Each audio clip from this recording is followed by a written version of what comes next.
Welcome to the Money Pig Podcast, presented by Goodwin Investment Advisory, where our mission is to lead you to financial pig, peace, independence, and generosity. I'm your host, Tim Goodwin.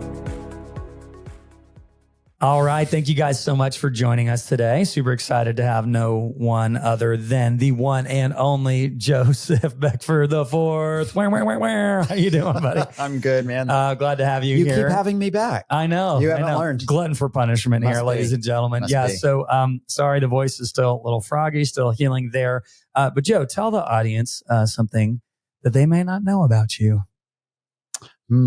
Something the audience doesn't know about me.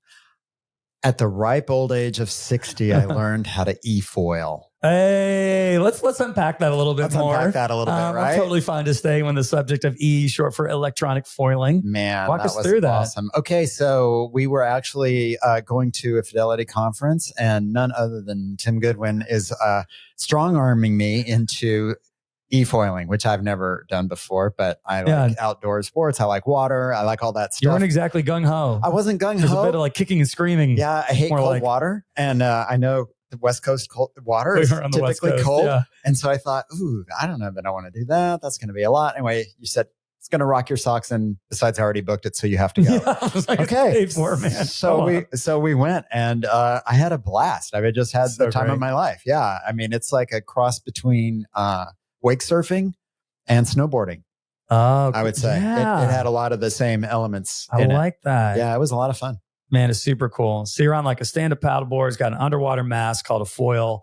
And if you've got a wave, you just need that motion to get you up out of the water. We were in a bay. You got a remote that controls a little electronically powered propeller, big battery in your board. And if you can get your weight right and get your speed right, you can kind of shift your hips and move up out of the water. You're like the Silver Surfer, just surfing around. You feel like you're flying. It's like you're flying. It was so cool. Like you can't even hear the water really breaking on that foil. It's just the little sound and hum of that propeller going. And the only thing, between you and disaster is just managing your balance. Yeah. And as long as you can mentally say, I got this, then you got it. As soon as you mentally say, I'm going to fall, you're going to fall. You're going to fall. Well, and we're smart because we, wore helmets. For sure. Highly recommended. But at least, when you fall in water, just as long as you don't hit the board on the way down. So yeah, that's awesome. I love e-flowing too. So I'm glad we've got another believer, another converted. I appreciate you pushing me out of my comfort zone. So that was good. You did great. And I was like, okay, I've done it 3 times. Joe's first time, you're up there flying around up out in the sky. I'm like, oh man, it took me forever to get there. First time, super impressed. So, awesome. So today we are here talking about it's actually our guide, our workbook right here called the Legacy Will. So this is it. Yeah. Ladies and gentlemen, ta-da, Vanna White action here. So let's talk about why the Legacy Will. So why the Legacy Will? This is actually something we give clients, our new clients, in their welcome package. Right. Their welcome to the family package. And we really try to show our clients over time that we care more. We don't know that we care more than competitors. There's some great competitors out there, but we like to kind of try to prove to our clients over time that we care more than they would expect us to care. Right. This is one of the ways we do that by saying, hey, you drank from a fire hose, you hired us, we do your financial planning and all that stuff. But now let's talk about maybe taking some time to not just be intentional about your estate planning and how you're leaving the money, how you're leaving the assets, but there's other things about you, about your family, about your parents, your grandparents, that a lot of us call your legacy. Mm-hmm. And that's why we call this the Legacy Will, and giving you this opportunity to have this fillable PDF. Check out the show notes to download the guide. It's a fillable PDF to fill out some of these things that maybe capture part of what makes you, your family, you, something really cool to share with your kids, your grandkids.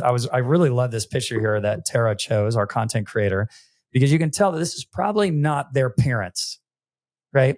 Probably the grandparents here, young kids, right?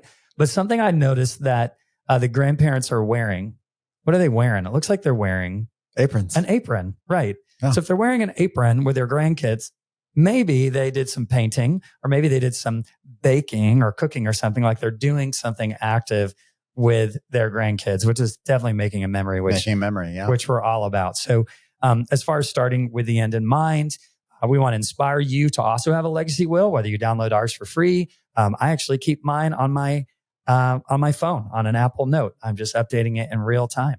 And it's something I share with my family at our family fun night once a week. And we can talk about that more later.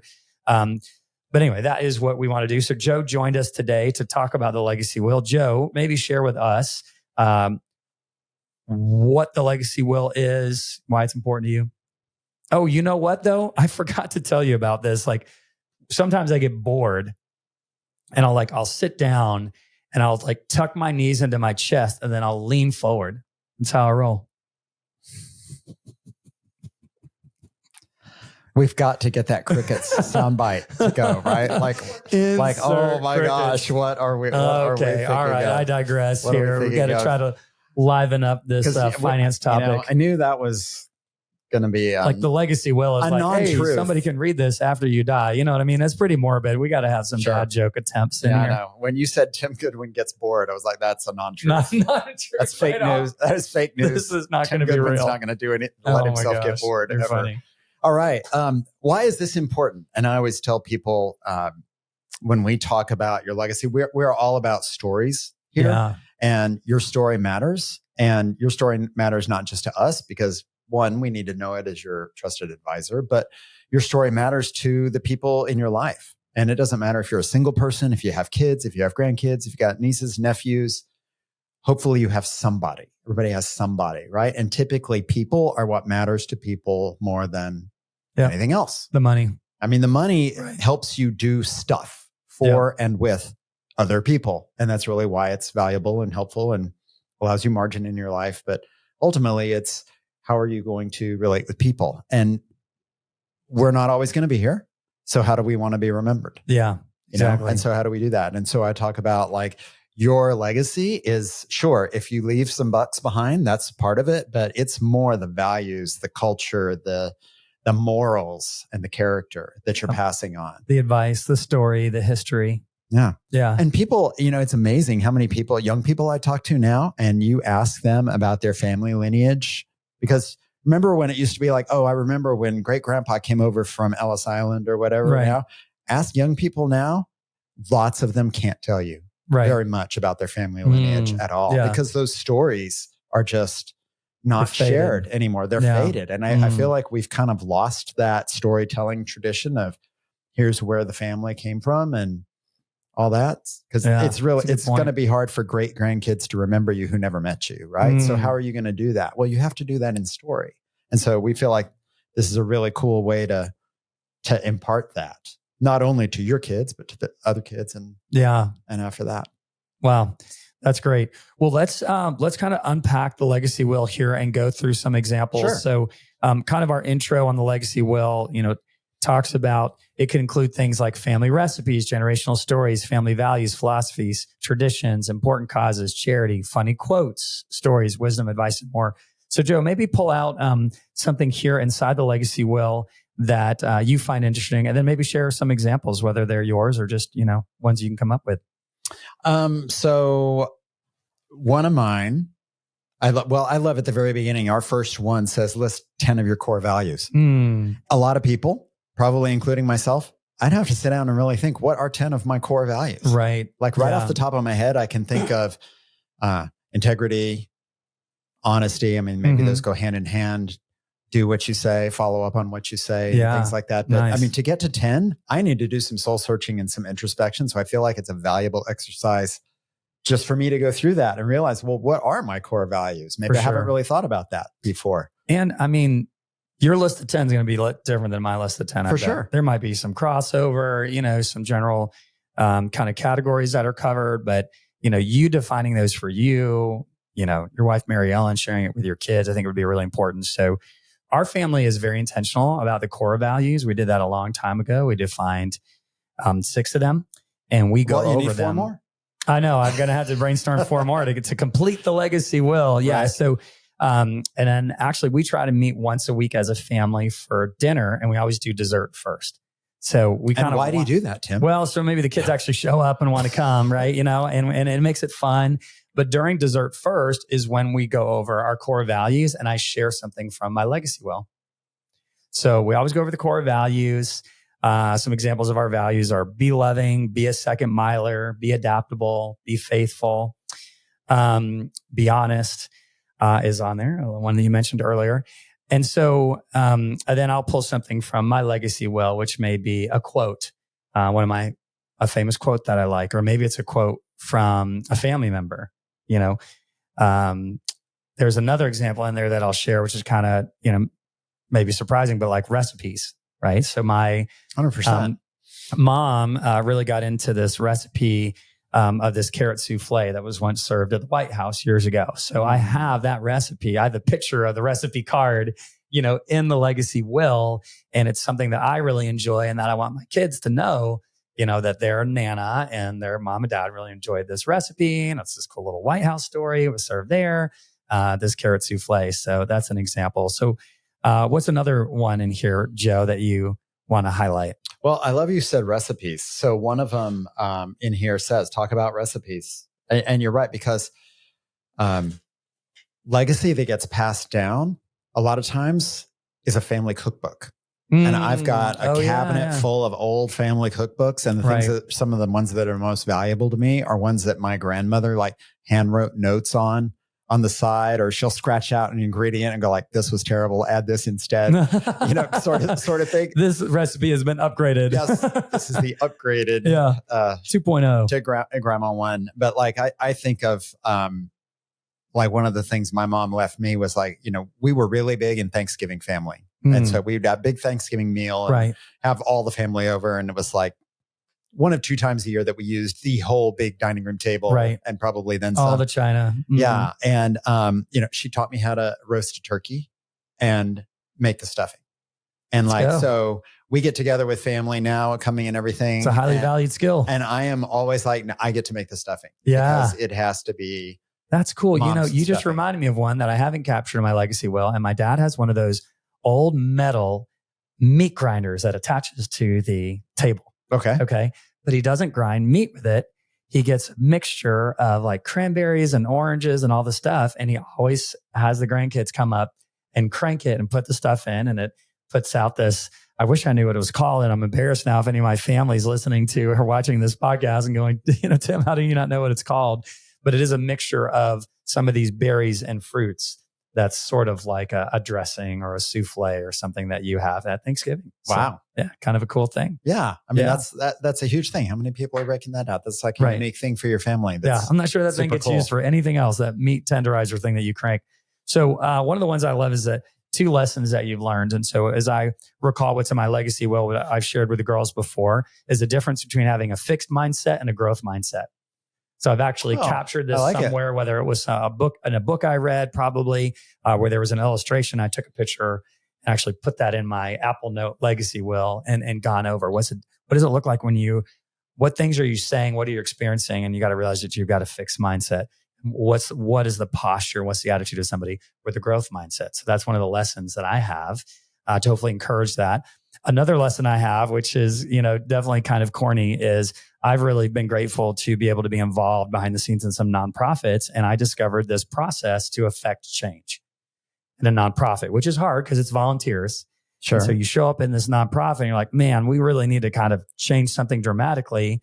If the new leader just shows up and does that, you're probably not going to get buy-in a whole lot. So I literally have this process, step-by-step process of how to enact change for the better in a nonprofit. So I have that process and I've walked them through it before. They're a little young now, but they're like, what is this guy talking about? What is this guy talking about? Well, when you start this foundation years from now, you will know what to do. Yeah. I mean, it probably awesome. Works in your family to a degree and, probably works in your company to a degree, but as a volunteer in a nonprofit, you can get away with pulling off these steps and you'll have a lot of buy-in. So yeah, that's pretty cool. Kind of nerdy, but it's true. It's in there. I like it. What else you got over there, Joe? Talking about quotes. Yeah. And I don't know who said this or, I'm sure I'm plagiarizing this and grabbing it from somebody else and paraphrasing it. But I have this quote that I tell with the kids and I tell clients all the time. And I just believe that if you're not growing, you're dying. Yeah. And so I've heard you say that. Yeah. Tons of time. And I mean, I'm talking about if you're, 18 years old or if you're 88 years old and you can be, I'm not working anymore. I'm retired and I'm not really doing a whole lot of stuff during the day because maybe I don't feel good or whatever, but what are you doing to enhance your life? What are you trying to learn new? What are you reading? Who are you talking to? Whose day are you making brighter? You know, you're growing somehow. And I don't mean growing money. Again, I don't mean growing money. You do that as well. Yeah, I mean, you can, but that's not what I mean. So, I mean, the day, and maybe that's more like the fixed mindset kind of thing. If you're not open and encouraging and growing and learning, you're on the decline. Yeah, so I love it. Your body's going to decline for you. You don't need to help it.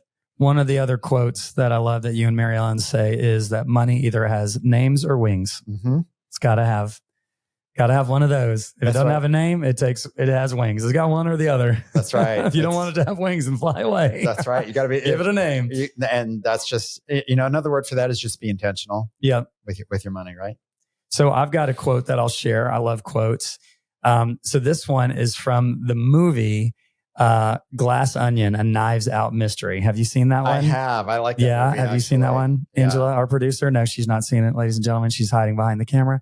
So I like that one. Detective Blanc, he said, he has like a great, accent, he's got his like cigar and all that kind of stuff. He's like, it's a dangerous thing to mistake speaking without thought for speaking the truth. So I kept pausing it and rewinding it and typing it all out. It's a dangerous thing to mistake speaking without thought for speaking the truth. I think it's a lesson for everybody. Just because something is said doesn't mean it's true. Take some time to think before you speak. Right. So, and then I like that. Well, I was reminded because I saw a different quote by her, but one of my favorite quote makers is Maya Angelou. And one of my favorite all-time quotes from her is, people will forget what you do. They will forget what you say, but people will never forget how you make them feel. And so that's very important in our organization here, but it's important at home, and, something we try to teach our daughters. So 100% feeling is what connects memories. Yeah. Right. So you're like, I don't know how that guy made what he said or, what he did. And that's like when folks are like, hey, I want to leave you a Google review. What do I say? And I say how he made you feel. People are thinking about, I want to come do an intro call. I want to come do a first meeting, but I don't know how I'm going to be treated, how I'm going to feel. Are they going to talk over my head? Are they going to understand my things? Are they going to tell me I'm crazy? We'll read the reviews and see, and see how we make people feel. So very cool. Anything else in here, Joe, that you wanted to bring up here before we wrap this up? We're all flipping through it. You might can hear that. I like it because it's, I don't know. It says, what are pieces of advice and wisdom? How would you like to be remembered? I had a friend who one day said, imagine that I'm making your headstone, and I can put 10 things on your headstone. What 10 things? It's a big headstone. What 10 what things font should I size put is this? It's times New Roman 12. Oh, gosh. So it's kind of small. Oh, you got a lot of room. It's kind of small. All right. Yeah. Anyway, so I'm going to put 10 things on your headstone. What does that look like? And that looks to me like this, how would you like to be remembered sort of thing, So almost That's like good. Make it easy for your family to impart, like, what was grandpa like? He was like this, this, and this, and this, and this. And then the other part is, if you write it down, how would you like to be remembered? Do a little bit of introspection on yourself as well and say, do I live up to that? And if I don't, well, I'm still here. I've got time to fix that. So I would like to be remembered for being somebody generous.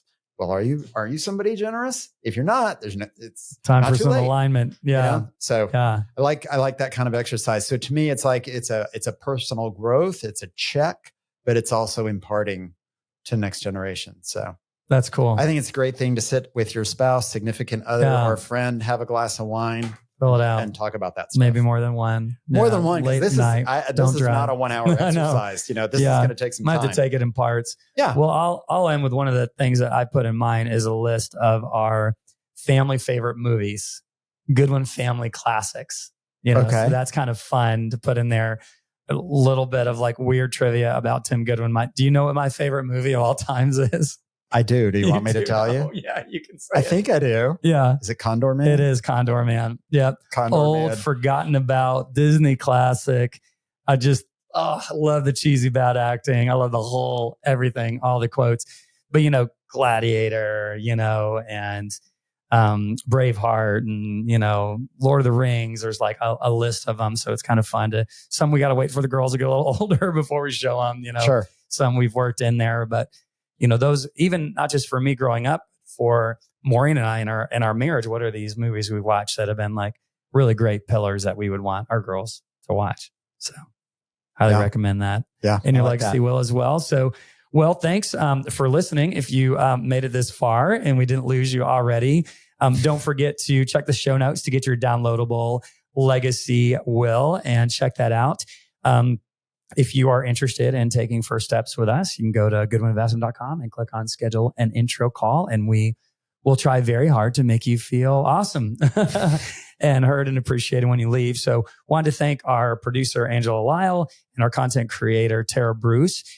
Joe, you know this because you've been on the pod before. I love to kind of sign off with gratitude. So as you're thinking about something, I will share. And I mentioned kind of nonprofits earlier. But one of the things that I love working in nonprofits for is not just how it makes me feel, but seeing these other people that are very capable and skilled that are all just volunteering their time and working together for some really great cause. It's just super inspiring to me when I see other people donate so much time. So grateful for that. About you?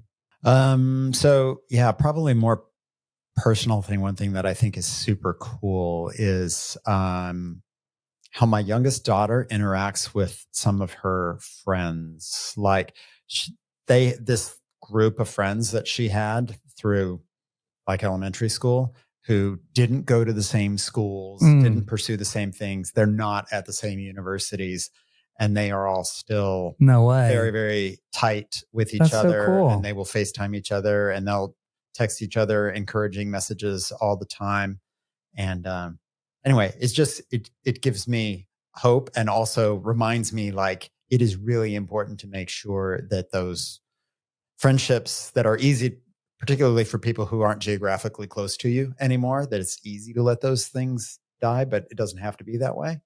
And so I'm pretty grateful for her instruction in that arena. Yeah. That's awesome. I think it's pretty cool. So in primary school is when they met each other. Yeah. So they're primary friends or PFs. This is my primary. I was like, you got to have a name for this group, right? My PFs, my primary friends. I don't know. OGs. OGs. That's right. They are. They're the OGs. Yeah. That's awesome. Well, thank you guys so much for listening. If you have any questions, please reach out. And have a great day. Bye-bye. Thanks, guys. Thank you for tuning in to the Money Pig Podcast. We hope you enjoyed today's episode. To stay updated on new episodes, be sure to subscribe wherever you listen to podcasts. If you found value in today's discussion, we'd greatly appreciate it if you could leave a rating and review. If you have any questions about the topics we covered, feel free to visit us at goodwinvestment.com and reach out. This episode is produced by evance.net. This podcast is provided for informational purposes only and should not be considered as investment advice, a solicitation to buy or sell any financial products, securities, digital assets, or other investment vehicles, nor as a basis for making any financial decisions. Goodwin Investment Advisory is a registered investment advisor with the SEC, CRD number 131193. Please note that the host and or guests may personally own securities, digital assets, or other investments mentioned in this podcast. Investments carry risk and are not guaranteed unless stated otherwise. We strongly recommend consulting with a qualified financial advisor, tax professional, insurance professional, and/or legal professional before implementing any strategies discussed in this episode. Lastly, past performance is not indicative of future results.